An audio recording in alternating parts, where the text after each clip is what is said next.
लट लकार, लट लकार में भू धातु का भवति भवता भवंती भवसी भवता भवत भवा में भव भव ये है। लेकिन आप जब भवादिगण पढ़ते हैं तो भवादिगण के अंतर्गत सूत्रों के द्वारा इनकी रूप सिद्धि होती है। तो रूप सिद्धि होती है, जैसे जब आप इसमें लघु सिद्धांत कौमुदी में वरदराज द्वारा रचित लघु सिद्धांत कौमुदी जो आप पढ़ेंगे तो इसमें प्रथम सूत्र जो है वो ल कर्मणी चभ चाकर्म केभ्य। तो ये आप जब पढ़ेंगे उसके बाद आपका आएगा कि मतलब वर्तमान लट लकार है। फिर आपका सूत्र आएगा कर्तरी सब ये लगाएंगे। फिर आपका आएगा कि तिप्तझी सिप्तस्थ मिपस्म ताताम झ था सथम धम इत वही मई। ऐसे आपका आएगा सूत्र। तो मतलब कैसे किससे, तो भू तो कर्तरी सब से मतलब आएगा। तो लसक तद्वितीय से स का लोप होता है, प का लोप हो जाता है हलंत्यम से। फिर आपका आ जाता है भू और तिप, तिप का प का हलंत हो जाता है। तो भू और ती रूप बनता है। तो ये पूछ सकते हैं, जैसे आप बहुत ही रूप से तो मैं बताया सार्वधातु का अर्धातुकों से उसके होके रूप से मतलब होता है। फिर भुवंती में कौन सा सूत्र आता है, जो अंत से भुवंती रूप सिद्ध होता है। जैसे भू मतलब वहाँ पे क्या आ जाएगा, सबका मतलब वहाँ पे तो भू तिप है तो तिप तस झी आ जाएगा। तो झी आएगा। तस में तो भू भवत है तो तस में स कर लोप हो मतलब ऐसे ही होता है। किससे होता है तो वो सबको पता है, सजुको रू से मतलब ऐसे होता है। तो उसका होता है बहुत रूप से। तो उसका भी हलंत मतलब वो रूप सिद्धि मतलब बहुत से सूत्र उसमें लगे हैं, लेकिन इसको मतलब एकदम सामान्य भाषा में इसको ऐसे समझ लेता है आदमी कि भवती भवता भवंती। तो भवंती में झी की जगह पे अंति आता है। तो झी की जगह पे अंति आता है तो वहाँ पे वो मतलब वहाँ पे और भी सूत्र लगते हैं, सब कैस कैस किस किस सूत्र से लगता है। तो वहाँ पे भवंती रूप बनता है। ऐसे फिर अधो दीर्घो यही आता है। तो फिर आपका भव से बहुत बहुत भवा में भवाओ भवामा ये रूप सिद्धि आपका इन सब सूत्रों से होता है। तो पूरा विस्तार में नहीं पूछता, मैं पूरा विस्तार में नहीं बताऊँ, वहाँ पे लिखाया भी जाता है। तो यही क्या जाता है, अनुबंध लोप करने पर मतलब सभी सूत्र नहीं लिखे जाते हैं, अनुबंध लोप करने पर लिखा दिया जाता है कि अनुबंध लोप करने पर ये हो जाता है। तो उसके बाद वहाँ पे गुण संधि क्या होता है कि वहाँ पे कैसे एचवाय से अव मतलब ये सब आता है। जैसे वहाँ पे वो धन अर्थती हुआ तो वहाँ पे एचवाय से अव आया तब न भवती हुआ।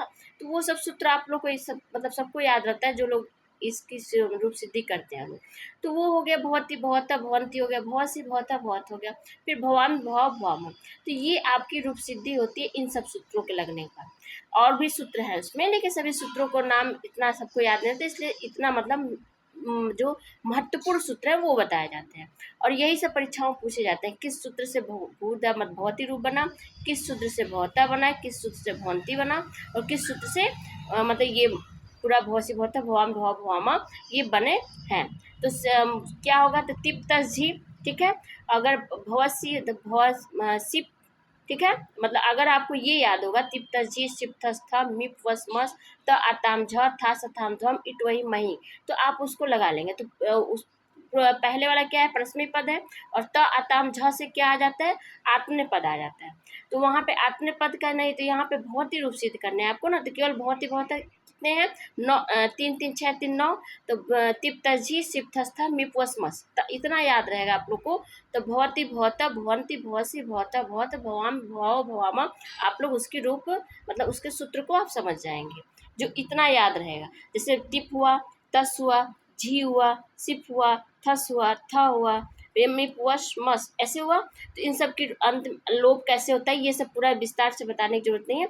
आप लोग इतना याद कर लेंगे तो इतना समझ में आ जाएगा, भवती भवता भवंती भवसी भवता भवता भवाम भव भव रूप सिद्धि कैसे होती है। एक का मैंने बता दिया, भगवती का मैंने बता दिया कि उनकी ऐसे ऐसे सूत्र लगते हैं और ऐसे होके भगवती रूप सिद्ध बनता है। झी का भी मैं बता दी कि झी की जगह पे अंत्य होता है तो वहाँ पे भगवंती रूप सिद्ध होता है उस सूत्र से, झो अंत सूत्र से। मतलब वहाँ झी की जगह पे अंत का आ गया तो वहाँ पे फिर वहाँ पे भगवंती रूप सिद्धि होती है। तो ऐसे मतलब ये सभी सूत्र पढ़ने पड़ते हैं। जैसे आपका ये जो 2026 का सिलेबस चेंज हुआ है, तो सिलेबस में क्या चेंज हुआ है, सभी नाटक उटक सब है, उत्तरांचल भी है, सब कुछ है उसमें। अज्ञा शाकुंतला भी है, उत्तरांचल है, मृचकटकम है, स्वप्नवासव दत्तम है, भास्कर सुकुमार मतलब सभी लोग हैं।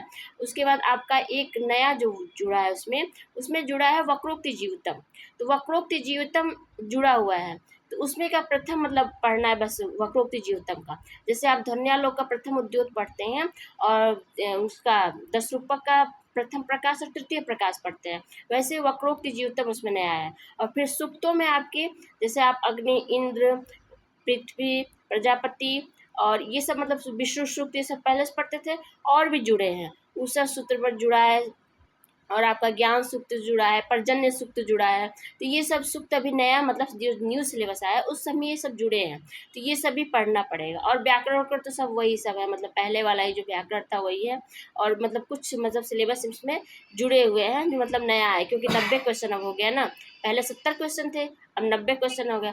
पीजीटी में आपका वेद उपनिषद आया है, वेद उपनिषद में पहले भी पढ़ाई हूँ और अब भी पढ़ाती हूँ, तो वेद उपनिषद पीजीटी में आया है। तो अगर हायर की तैयारी थोड़ा भी किए होंगे, चाहे मेरा मतलब पढ़ाया हुआ पढ़े होंगे आप लोग, तो वेद उपनिषद आप लोग को समझ में आ जाएगा। वेद उसमें पीजीटी में भी वेद है, तो वेद में उसमें मतलब आया है अग्नि इंद्र ये सब सूक्त मतलब उसमें जुड़ गए हैं, किसमें पीजीटी में भी, और उपनिषद में भी है। तो इस उपनिषद में कौन कौन से हैं, तो कठोपनिषद ईशावास्य मतलब ये हायर की मैं सिलेबस बता रही हूँ। तो पीजीटी में भी कुछ आ गया उपनिषद, उसके बाद वेद उपनिषद पीजीटी में भी आ गए हैं।